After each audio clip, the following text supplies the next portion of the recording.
Merci. Monsieur Clément.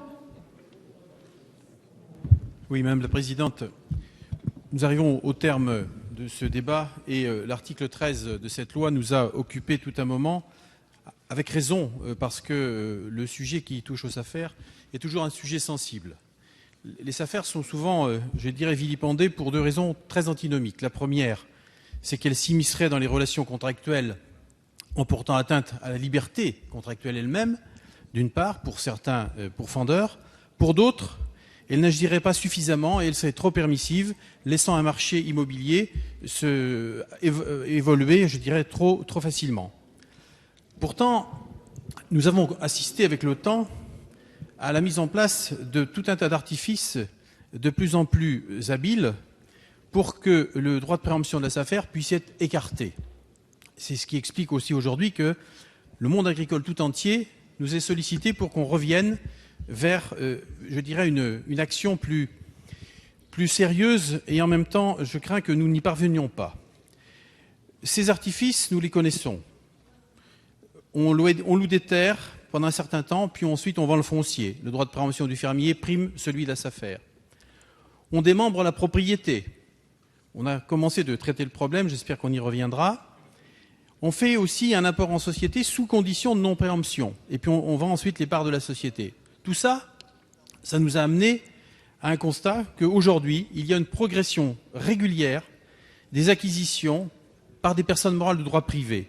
En 20 ans, les parts de SCI et de GFA ont été multipliées par 3. Les sociétés d'exploitation également.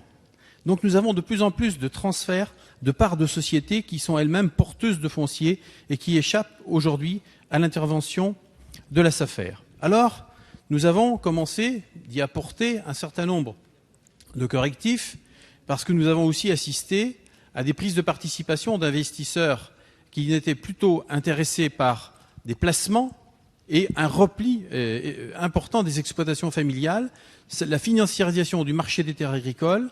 Nous avons essayé de la contrecarrer. Alors, 2 mesures ont déjà été adoptées à ce jour. La première, c'est l'intervention en préemption sur la totalité des parts sociales. Mais je crains, chers collègues, qu'on aura tous compris que les mêmes qui avaient l'imagination fertile pour éviter le droit de préemption l'auront forcément sur les parts comme ils l'ont eu sur les terres.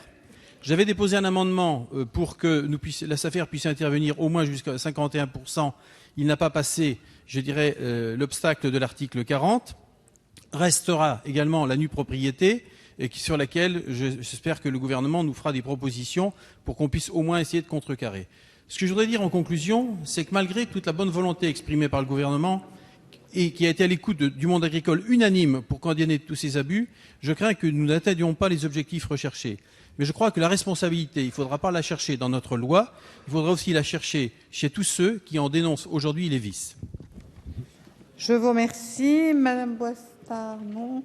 Monsieur Laurent, oui, vous avez la parole.